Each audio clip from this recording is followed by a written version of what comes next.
Hello, thanks for tuning in. I'm Jeff Adelman, and I'm the host of Questions for Lawyers. This has been a very troubling couple of weeks.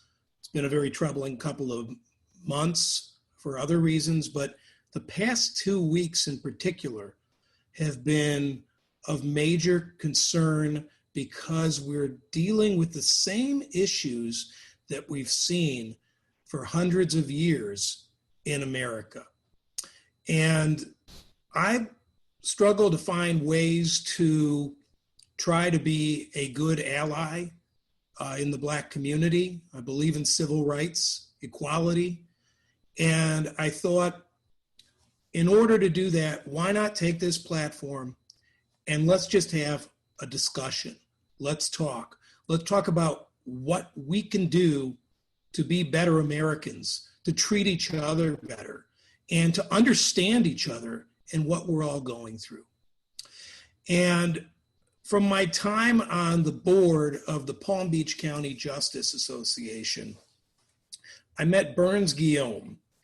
Byrnes is a personal injury lawyer just like me, and we both went to Florida State. We didn't know each other then, but we've become friends over the past few years, cutting it up in the meetings and just spending time with each other and our families at different events. And I know that he feels very passionate about this, has his own stories that he's gone through in America, but he believes in the American justice system. He's a lawyer and he wants to make things better. So today, I want to welcome to the program Byrnes Guillaume. Thank you so much for agreeing to do this with me, friend. Absolutely, Jeff. It's a pleasure to be here with you. Now, Byrnes, you really have a great story. And, can you tell the people who are watching, listening, about how you came to America? Well, I was born in Haiti, and my family moved me when I was 5 years old. We moved to Miami, Florida, and I lived there, went to school, elementary, at Morningside Elementary, middle school. Then we moved to North Miami Beach, and I went to JFK Middle School, and then high school, North Miami Beach. I'm a Charger, NMB Charger. So that's my story. Obviously, it's the American dream. My family wanted to do better, provide for their family, and give us the opportunity to one day, I guess their son would be an attorney. And so the American dream that you have, that's how I came to be. So. And what I really am impressed with, Byrnes, is when you opened your practice, you saw there was a need in the legal community and you're serving that need. Can you tell us a little about that? Well, I started my career. I then went to Florida State undergrad. Then after that, went to Howard, received an MBA. And then after Howard, I went to law school in Springfield, Massachusetts, Western New England College, where I received my JD, and then took the Florida bar because it was too cold in Massachusetts, so I didn't want to stay in Massachusetts. So decided to come back to Florida because I'm a Florida boy, and then took the Florida bar, passed. My first job was a prosecutor in Broward, did that for a year and a half. And then I decided that I wanted to open up my own firm, but specifically targeting the Haitian community. At a young age, during the 80s, I grew up in the 80s, and it was hard to be Haitian in America. It was hard because during that time, we were at the very bottom of the totem pole. We took jobs that people didn't want, but more specifically, we were just not treated fairly. We were treated where at one point they were saying the Haitian in Miami brought AIDS. They were saying that just horrible stuff toward the Haitian community. And I decided that they needed a champion. They needed someone to defend them. And at a young age, I knew that I wanted to to do something to uplift the Haitian community. So that's one of the reasons another thing that happened, I became propelled me to want to be a lawyer. But I knew that I wanted to really help the Haitian community. So that was my story. I opened my law firm about 11 years ago, specifically targeting Haitian community, dealing a lot with their personal injury, with their family issues, family law, and also with criminal defense issue that they have. So that's my story. What's going on? What about you? How did you start? Well, mine's a lot easier to tell. I grew up in Coral Springs. Mostly, I'm originally from Chicago, and went to Coral Springs High School, the Colts, in Florida State, Nova, and then I'm a lawyer's son. And my parents were actually the first in their family to go to college. So I'm the second generation doing that, and second generation lawyer. But I took over my father's practice, Larry Adelman, and he was doing personal injury, and I enjoyed seeing how passionate he was about helping people. I felt that I could do that. Originally, I was going to be a sports broadcaster, though, believe it or not. I don't know if you remember at Florida State, but the Tallahassee Tiger Sharks. Oh, yeah. The hockey team there. I worked for them. I did some of their post-game interviews. I interned. I was a much less serious person than I am now. I think that it's important to go through life and recognize that you can change. And who you are when you're 18, who you are when you're 25, who you are when you're 30 can be very different. Me personally, I think as I've gotten older, I think having children definitely helps. I think you become a little more empathetic to other people's problems, to their plight. And I've become more and more interested in certain injustices that I see that, it may not affect how I am treated, but it's not right. And it bothers me. And when I talk to my African-American friends and they tell me the stories that they've encountered from situations that never should have become traumatic, it just makes me question a lot of the things that I've thought growing up, a lot of the things that we've been taught. Never occurred to me that when we're talking about Thomas Jefferson and Sally Hemings, at the time they'd say it was his mistress. She was a slave. Yeah. And as painful as it is, you can't have a slave consent. That's rape. So those are the type of things that, we don't talk about honestly in America. And I think that now things are coming to a head because we have tried to kind of sweep all the things we don't want to talk about under the proverbial rug, if you know what I mean. Absolutely. But I mean, again, I deal with a wide variety of people, all shapes, colors, and sizes.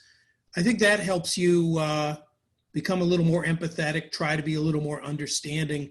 I mean, again, in this job, Byrnes, that you have to understand where people are coming from to deal with their reactions to things too, and how to bring them news and everything else. Sometimes certain people can make a decision like that. Other times people they need time, and they have to trust you.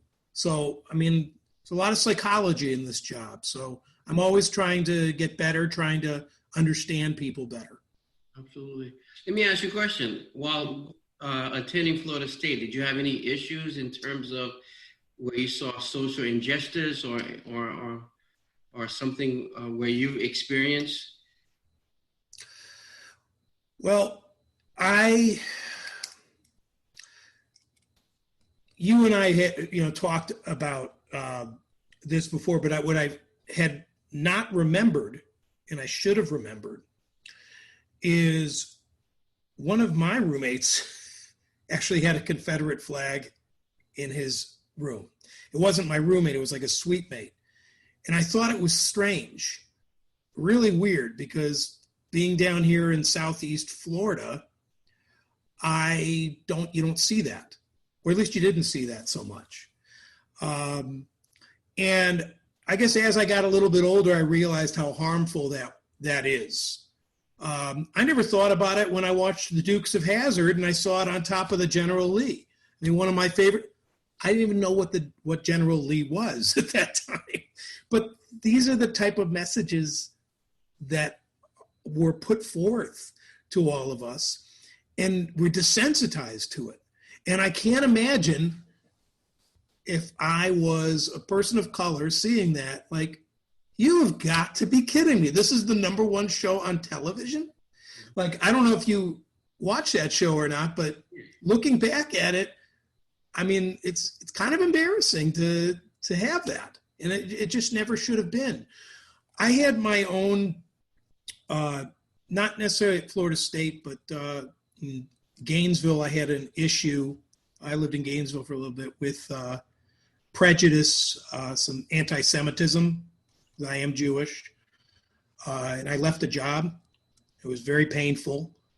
I'm not a religious person by any stretch, but it was something that really affected me, and it certainly influenced my wanting to go to law school and be an attorney, to go through that painful experience. It's not nearly, I mean, again, everybody has their own experience, but it really, it's pretty awful to be judged by something that has nothing to do with your merit. I mean, religion's not the same as skin color, but a lot of times you're born into the religion you are. And for somebody to prejudge you like that, and not look at anybody else, it's pretty sobering. Wow. Pretty sobering. So, but that definitely pushed me on my journey, and to a certain extent, got me where I should be, which is representing people against injustice. What about yourself? We talked about, Florida State. I know you had an incident or two in Tallahassee. Well, a couple of things. In high school, because growing up in the Haitian community, you tend to be in the Haitian, spend time with people that are like you, like-minded. So I was a little sheltered. But one thing I do remember is the expectation in my teachers. They expected, in my view, my family expected me to go to college, but I don't think the expectation for some of my teachers were when they saw me in I was in honors classes and so on, the expectation wasn't that this person will go to college or this person will go to Florida State. I think the biggest thing I face is the level of expectation versus someone that's white and someone that's black. I think for some extent, when you're white, you expect to college, and when you don't go to college, it's like, what are you doing? I don't think that's the expectation that was given to me growing up. And I told you a little bit about my experience at Florida State. So I'm here coming from Miami, going into my dorm room, and the first thing I'm greeted with is a Confederate flag. And I was completely shocked. Here I am, 18, I'm not sure how to respond to that. And so, for the first few weeks, here I'm pretty much the first generation, so I don't want to do anything that's going to get me kicked out of school. And I don't know much. I don't know anybody really. And my goal is to graduate. I didn't come here to I don't know. I came here to graduate. And so when I was confronted with this Confederate flag, I didn't feel right about it. I didn't feel like I just felt funny about it. My roommate was from Davie, in David, Florida, and that's what he was used to. And so I remember I told him, I'm not comfortable. You should take this Confederate flag off. And he didn't. And then after a month, 2 months, I remember one of my buddies came in afterward and said, why are you letting this guy have a Confederate flag? You know, the history of this is it represents slavery. It represents white power. Why are you letting it? Why it's your dorm room? And I rationalized it's in his half and you know then I got to a point where day after day I'm seeing this and I feel like and the semester's going through and I'm learning more and I'm being more confident. One day I essentially took it off and I said it's gone. He comes to the dorm room. He doesn't see it. I said it's gone. I'm tired of it. We get our resident assistant involved. She's basically saying, I understand, but it's his property and a big old deal. And eventually they decide to move him out. And I got a new roommate. He moved to a new roommate and it was resolved by him moving out. But for him, it was pride. It was his property. And for me, it represent slavery. It represent you telling me that you have more power. And so the disconnect in terms of how he viewed it and how I view it was there, but clearly he didn't understand why it had to go. You also mentioned the reason I decided to go to law school. One of the reasons I decided to go to law school, I'll never forget, I'm driving, and the police stopped me. And I'm thinking, I don't remember speeding. I know I didn't stop.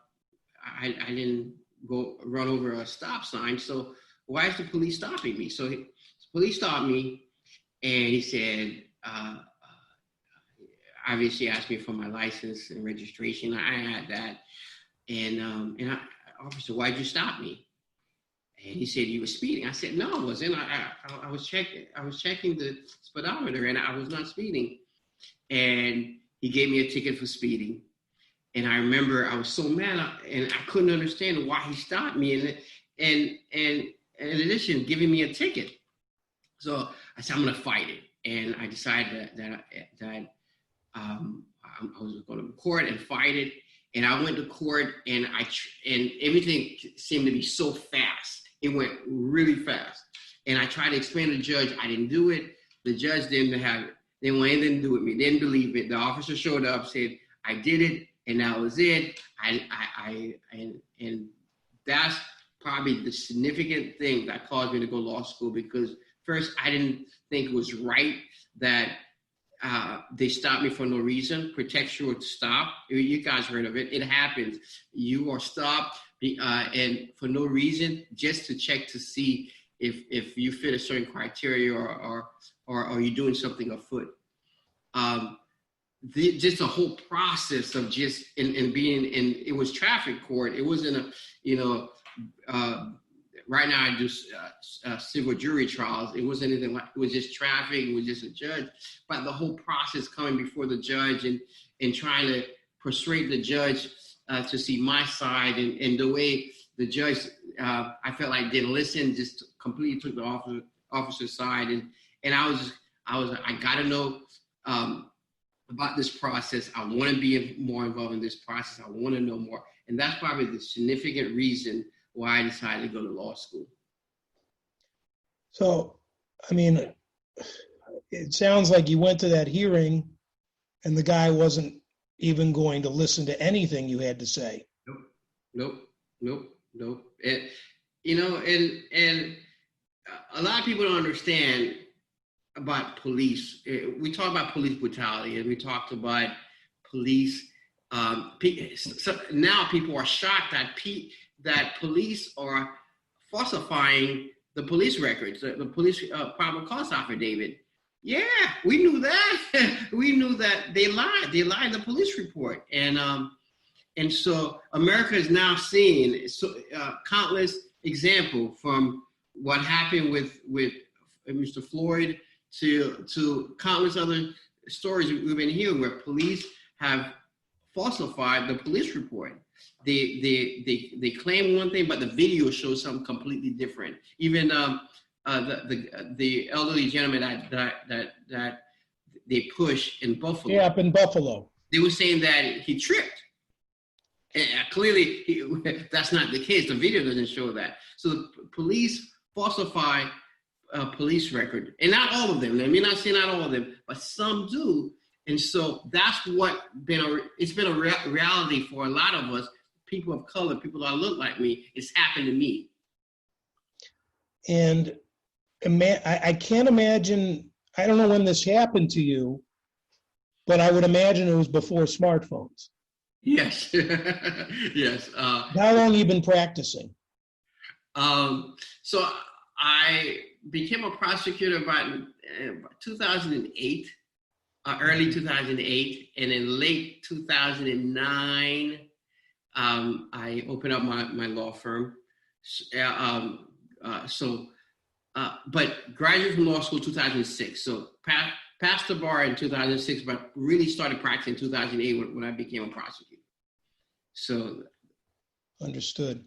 Yeah. So, I mean, again, only recently are we all carrying around video cameras. Correct. You know, there's so many instances where people are not believed because it's not on video. And even when it's on video, people are not believed. I'm talking about Ahmaud Arbery. I mean, that was on video, and there were no charges for those two white supremacists for 3 months. That's right. Until we saw it. That's right. That's right. You know, so I mean, imagine if that video did not exist, or imagine how many videos are out there that have not been shown to the public. Trayvon Martin. That's exactly what happened with Trayvon Martin. There was no video. There was no video. And you telling me a young boy, he was walking legally there in the neighborhood, and this guy who is a security person. Whatever he was. Whatever he claims he is, neighborhood watch guy, he goes in, stops the kid, and then shoots him. And he got away with it. And so a countless number of stories. Police encounter unarmed people, resulting in death, and still nothing is done about that. So it's an interesting time right now, because for the first time, I think that the majority of people see a problem. It's the first time that I'm encouraged by that people actually see it. And I wonder why that is, because, you know, there's been so many Byrnes. There's been so many instances the past few years. The one that I couldn't get out of my head was Philandro Castile in Minnesota. That's right. When the guy says, "I have a gun." And the guy is like a cafeteria worker. Kids love him at school. And the officer panics and shoots him.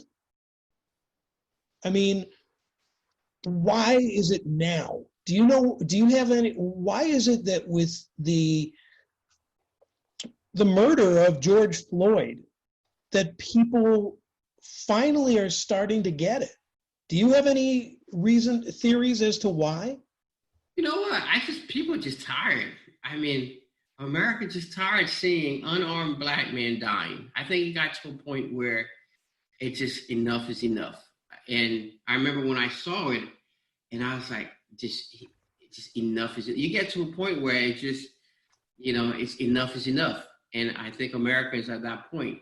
And I think these young people are they want a revolution, and they want change. And so they're moving forward. They want this change. And so I think that's what happened, you know? You know, there's a couple things. I mean, like before, you know, within the past few days, there's been a bunch of different Confederate monuments being pulled down by protesters, which, quite frankly, they never should have been erected in the first place. But they're there, and they're being pulled down.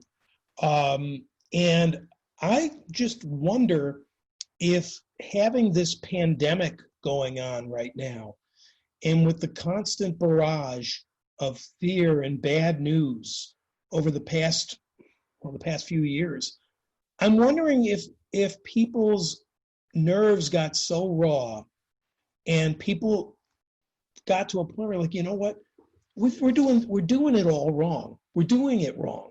This can't be anymore. And maybe that was the impetus to people actually getting motivated to do something about it, because they realize how important it is, even if they're not Black. Oh, I think that's a good point. I think a good point. You know, I mean, there comes a point where it's like, you know, we want to believe that everyone wants to believe they're fair. They want to believe that they're just, and they want to believe that they're not racist, no matter what they say. But if you don't stand up when you see an injustice in front of you, isn't that just kind of allowing it to be? Correct. I think so. Let me ask you, as a personal injury attorney, have you noticed instances where there's been injustice or there's been issue where you think shows discrimination or anything like that? You know, it's difficult to say, because again, nobody says that they're racist. The racists, well, very few racists will say that they're racist. They'll go, they'll find some other pretext reason as to why they're disagreeing. Mm-hmm. That's just what happens. But sometimes you wonder about the offers you're getting on cases and the cases that you're having to put into litigation as opposed to which ones settle. It's crossed my mind at certain times. You could never prove it, but it's certainly crossed my mind. And it's something that I think you always have to consider when you're going in front of a jury who's going to be mostly white about that. And again, is there somebody going to be on there who isn't going to be fair? I mean, that's what we do in jury selection. We try to determine that. But if somebody is hiding and saying that they're not racist or anything like that, you really don't know. But, you know, I think that the justice system has unfortunately allowed a lot of racist results to happen. The Groveland Four, right here in the state of Florida, I mean, those men were just pardoned by Governor DeSantis. Too little, too late, but they were convicted, and that awful sheriff, I forgot his name, doesn't matter, he was in Ocala, shot one of the defendants, and it's the way it was, is the good old boys. And, you know, basically under the color of law, the Klan was allowed to do their bidding. And so when I heard that song when I was a kid, Rage Against the Machine, some of those that join forces are the same that burn crosses. By no means are all police, military, anybody, extremists, racists, or anything like that. But there are some there. And you're seeing some of their actions in law enforcement, and you've seen it in the military. There have been issues with white supremacists infiltrating the military. And that can't be.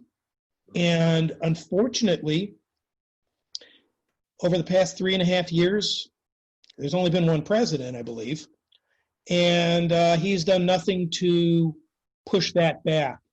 In fact, we know about Charlottesville and everything that happened. These things are happening on his watch, and he is not trying to bring the country together. In fact, his actions are doing the exact opposite. Now, why? You can draw your own conclusion about it, but he's not trying to help the situation at all. And I almost wonder if because he is there, that some of these changes may actually happen because it's so blatant, because it's so awful, the things that are being said. the people that are feeling that it's okay to let these racist statements come out of their mouths, that some of the people that may have been on the fence are now all in on the side of justice. And people who were just putting their toe in, just to test the waters, now they're all in. Yeah. And we need to get more and more people, because I do believe that most Americans this is not us. This is a small pocket of people. It's a percentage of the population, no doubt. I agree. But we outnumber them, and we have to stop them. I agree. It's been going on too long. I agree. Yeah. I mean, my 11 years, actually 2008, 12 years now. Couple of things that I've seen.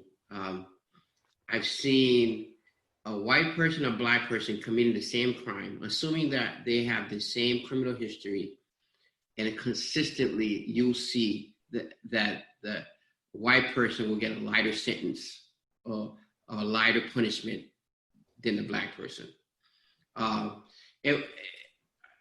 the example lately that we saw is the Hollywood parents trying to buy colleges for their kids.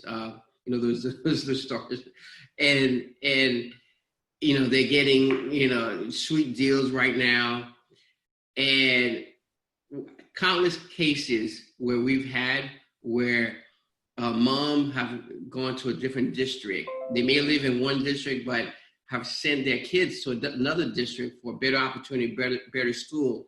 Some have gone and have been sentenced to jail time and so on. More so in terms of drugs, we know the difference between crack, the sentence that you get for crack versus cocaine. Number of times as a prosecutor I've seen, and there's a lot of factors. Some have better lawyers and so on, but a lot of times, all things being equal, you'll see that the harsher punishment, the harsher sentence, the harsher result has been black, in my experience. In your experience, you've been on as a prosecutor and as a defense attorney. Correct. In the criminal justice system. Correct. The other point I've seen is, as a personal injury attorney, you mentioned a jury. The fact that juries tend to be sympathetic, that are African American.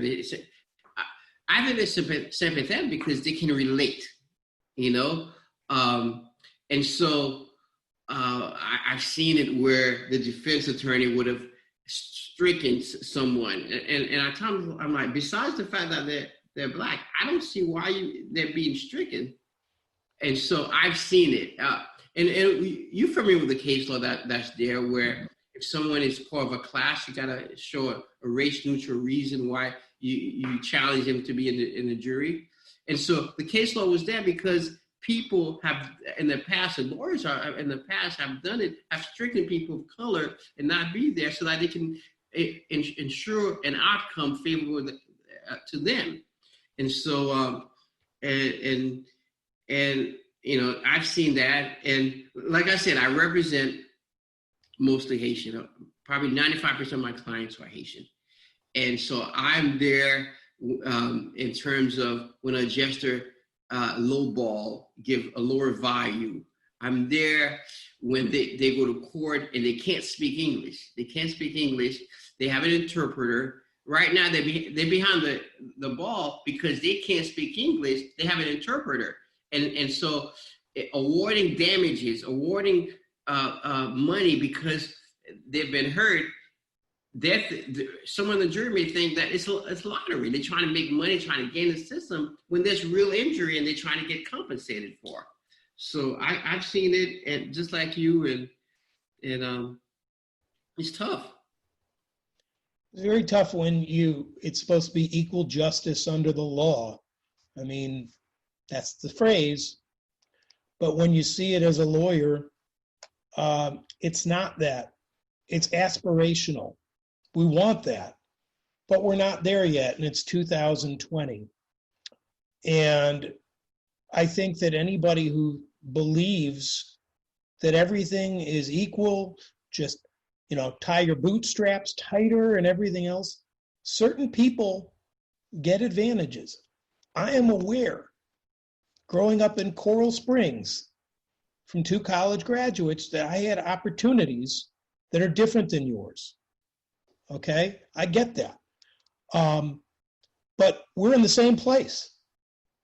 We're doing the same thing. And it doesn't make me any better just because I knew that, I was going to go to college and all these different things. It's just a different mindset. And when people get upset by the phrase white privilege, that's something if you think about it, you shouldn't get upset. Nobody is saying that your life isn't hard and that everybody has struggles that they deal with. But one of those struggles is not your color, okay? There's an incredible video, I forgot who put it out. It's these kids lining up for a race. Have you seen it? Tell me a little more about it. It's basically this coach saying, if you have 2 parents at home, take a step forward. If you never had to worry where your next meal is coming from, take a step forward. And those type of questions. And then at the end, they look behind, and you can see a lot of the white kids are ahead of some of the Black and Hispanic kids. And the coach makes a very good point. He goes, you're not better than them. It's not based on merit. It's luck of the draw. It's just what you were born as. And it really was very powerful to see that, because if, you want to be judged by your merit.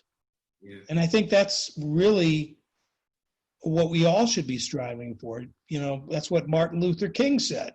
That's right. Judged by not the color of my skin, but the content of my character, of their character. Right. And we're still fighting that today. Yeah. That's an interesting point you mentioned. I think when I think of white privilege, obviously, a lot of people get upset when we talk about that. It's expectation. And I mentioned it in high school. The expectation that, if there's something's going on, they're gonna pick Billy to be the leader. Expect Billy to be the leader and expect him to perform, and have low expectation of someone that look like me not to lead and not to give the opportunity. And so it's not really something that you did that made you. It's just the way the society is. The way the society, it gives you that privilege just because the group that you belong to. And I think if we're honest with each other, and I appreciate you being honest, and we're having this honest conversation, we know that it exists. It exists, in that if I go to a store and we both go to the store, you may be expected to purchase a higher, and you may get the salesperson to perhaps treat you differently and nicer, and I may not be treated as nice, or I may even be treated as someone that's not even here to purchase. Or it comes when you have to go to the doctors and they treat you a little better and give you the extra tests, give you the extra diagnosis, extra care, and me not necessarily giving that extra test, that extra diagnosis, and so it exists, and I appreciate you shared and you were honest with that, Well, it's, again, we want to be just, we want to be fair. At least I think most people do, but they don't really know how. And then they hear these certain phrases and their ears go like this because they don't want to hear it. They don't want to hear that they're privileged in any way. But that's what the word means. It means that you got something that you didn't earn. And if you think it's not true, you need to look at the world around you. And again, you're a professional. You still get some of this. when you go out, I'm sure, because people don't know you're, a personal injury lawyer or a lawyer or, involved in your community or anything. They don't know. But people prejudge, and that's what privilege is. I walk in, no one says anything. But I was going to say, even the network you belong to, it's just, there's a reason why the NFL is in the news. Still today, lack of coaches, lack of general manager, lack of owner. And this is a network. You belong to a network. So the people that will get the interviews are people that are going to be kind of think like-minded. And it's the way it is. And the more opportunity that someone that looks differently, the less that privilege exists. So, people get upset with that, and it exists. And it's not always purposeful either. And I think that needs to be clear. Inherent racism. That's right. It doesn't mean you're trying to be racist, but inherent racism would be you have 2 job applications. One of them is Bill Smith, and one of them pick a name, an ethnic sounding African American name. And some people instinctively, same qualifications, might go that way based on the name. And that's exactly what we're talking about, isn't it? Yeah, exactly. So, I mean, and again, anytime, Black athletes have tried to bring light to this issue. I remember when we were in high school, there was, forgot what team he was on, but he wouldn't stand during the national anthem for similar reasons that Colin Kaepernick took a knee. Wow. I can't remember the guy's name. Huh? The precursor to Colin Kaepernick. It was. And people went crazy. They didn't care what he was saying. You stand for the national anthem. Colin Kaepernick, a few years ago, takes a knee. What did Donald Trump say? I want an owner to go get that son of a bitch off the field, get somebody else in there. Didn't care. The reason why. Peaceful protest. It's supposed to make you uncomfortable or nothing changes. And it made people uncomfortable because, unfortunately, we like to say a lot of things about what America is. But in reality, we're talking about what we want America to be.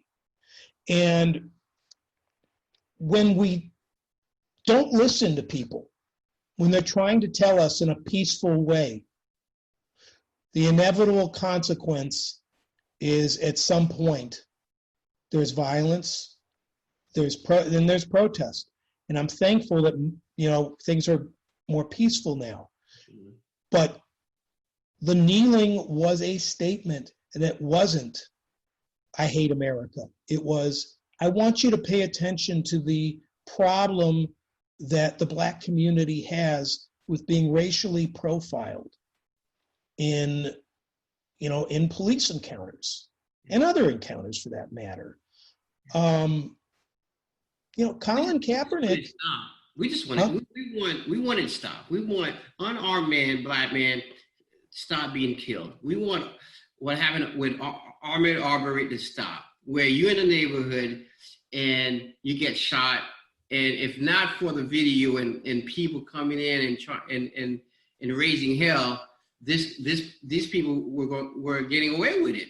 Exactly. And so we wanted to where if I go down, I know I'm speaking for myself. If I go in a neighborhood, if I don't do something, don't stop me. And I'm not saying there's no need for police to be there and so on. But if there's someone that's driving, they haven't broken any rule, don't do no pretextual stop, and just give us the same treatment that you would give another group, and that's all we want. That's all we want.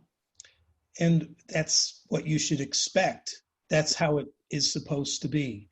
And again, we need to listen. White America needs to listen. And if they're willing to and not focus on the method of protest, which is a way of ignoring the issue. Maybe we can, maybe not solve the whole thing in this generation, but get rid of a big chunk of it. But we've got to actually address it. And when I ask people about the kneeling, they don't want to talk about the reason for the kneeling. They want to focus on the kneeling because they don't want to admit that this is the original sin of America. And you know what? It's okay to admit that we are flawed and that we have problems. What's not okay is to say they don't exist. Absolutely. That's how I feel. Let me ask you this. Do you have, I'm trying to educate myself more, Byrnes, because, again, you're living the experience, and I'm trying to be a good ally and trying to be better myself. I know that I've grown a lot, especially over the past, well, just being a lawyer for 18 years now, but really, I mean, reading in the past 10 years and looking at the different injustices I see. Any different like books or documentaries or anything like that that you think are helpful to explain some of the issues that we're talking about? Yeah, Ava, I forgot her last name. Her last name starts with D, and they there's a Netflix documentary, and the name of it I think is When They See Us, something to that effect, and it's about the 5 kids that were arrested and convicted and later released. Central Park 5. Yes. And that was a great documentary. So I recommend someone to view it and to kind of see the issues. There were so many issues addressed in that documentary. So I recommend you go ahead and check it out.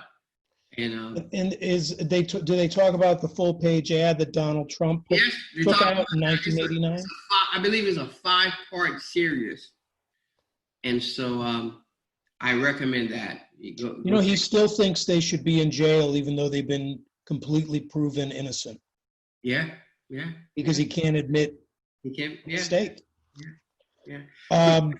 Quick question for you. I know one of the reasons you wanted to do this is because you wanted to do something and you wanted change. In an ideal world, what would you like people to do, and what change would you want? That's a tough question to answer. I mean, obviously, I want people not to be racist. But, again, like I said, nobody's racist, apparently. But what I would really want is for people to get out of their comfort zone, be able to talk honestly about issues that matter, not about the score of the basketball game or anything like that. Talk about real issues, to talk in politics, to talk about real things that affect people, and not how the Democrats hate the Republicans hate the Democrats, and if you're a Democrat, you're the devil. I'd like for us to actually try to resolve our issues and to admit our history and to learn our history, to learn about why after Lincoln was shot, why things got so bad for the Black community, because Reconstruction was a failure, because you had really bad presidents after Abraham Lincoln that weren't committed to the process, including his vice president who took over right after, who was impeached. I think people need to listen to people in the Black community, realize that we should all be judged by who we are, what we do, not what we look like. Read. I think America has stopped reading as much. Some books that have really resonated with me, Just Mercy by Brian Stevenson. Yes. And that movie is out. I read the book, though, before. Just blew my mind about how the death penalty is disproportionately used against African Americans, and in some reasons to quote, solve a crime when there is it's not solved, but it makes the people feel better. That happened all the time. Hoping that with DNA that's not happening so much. I just finished Between the World and Me by Ta-Nehisi Coates. I don't know if you know about that. It's a long letter he wrote to his son growing up Black in America. Actually just finished that last night. Oh, wow. It was incredible. Wow. To Kill a Mockingbird. I mean, I hope everybody reads that at the very least. And the book that I've been giving out to people is White Fragility. Why it's so difficult to talk to white people about racism. Wow. We need to talk.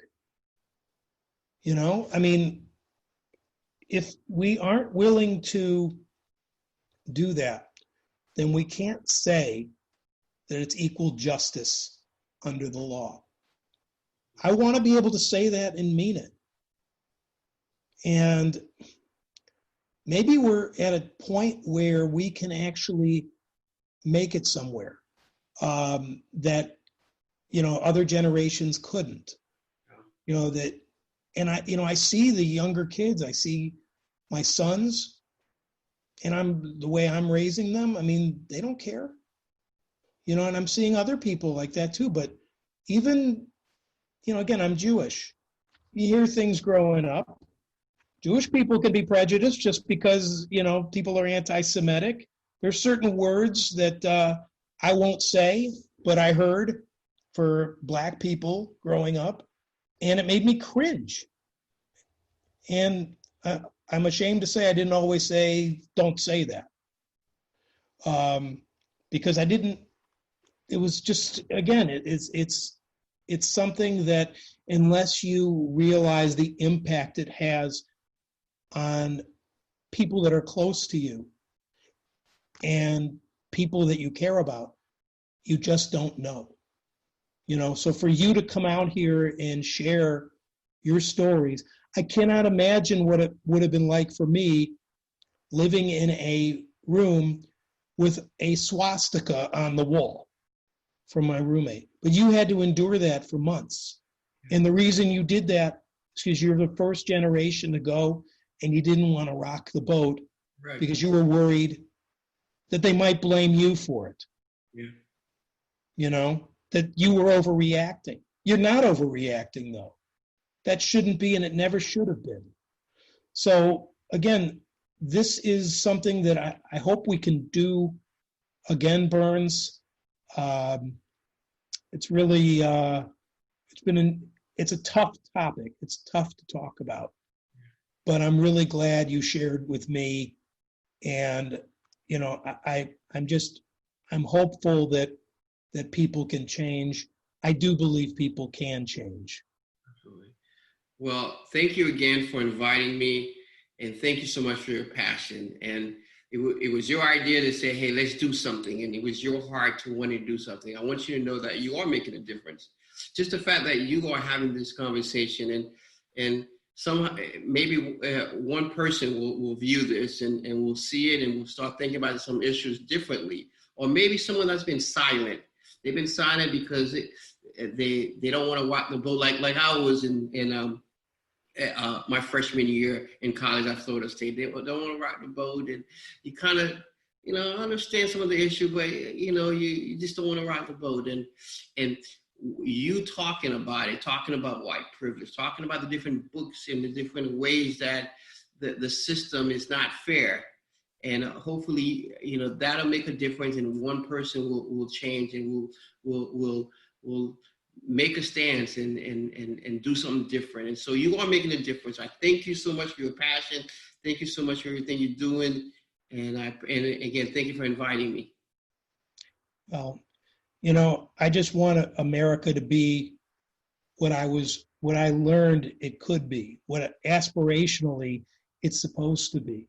Yeah. And that's what I'm trying to do. I don't want anybody to be treated differently. I don't think that all police are bad by any stretch. I know wonderful police. I'm friends with a number of them. and they're terrific people. Absolutely. But I think that, this is something that happens far too often.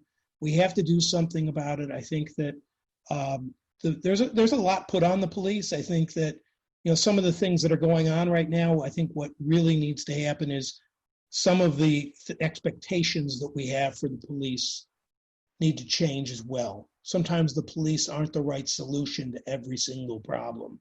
And I think it would be good for the mental health of police officers as well. Yeah. But Byrnes, I'm glad we're friends. I'm glad you agreed to come on here. Absolutely. And I'm looking forward after this pandemic to going out to dinner with you again. Absolutely. It was fun last time. We'll do it again. Absolutely. Thank you for watching, everybody. This is Byrnes Guillaume. I'm Jeff Adelman. I hope you enjoyed it.